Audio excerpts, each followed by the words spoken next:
এক গ্রামে একা বসবাস করত এক বুড়ি। সবাই বলতো সে নাকি ডাইনি। তার ঘরের চারপাশে আগাছা আর অদ্ভুত সব জিনিসপত্র থাকত, তাই কেউই তার কাছে যেতে চাইত না। একদিন গ্রামের একটি ছোট্ট মেয়ে রিনা জঙ্গলে খেলতে খেলতে পথ হারিয়ে ফেলল।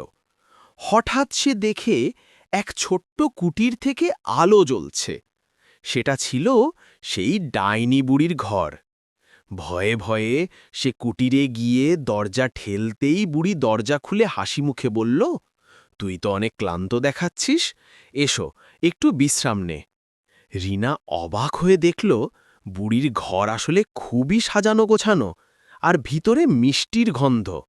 বুড়ি তাকে গরম দুধ আর বিস্কুট খাওয়ালো। রাতে তাকেই নিরাপদে ঘুমোতে দিল। পরদিন সকালে বুড়ি নিজে রিনাকে গ্রামে পৌঁছে দিল।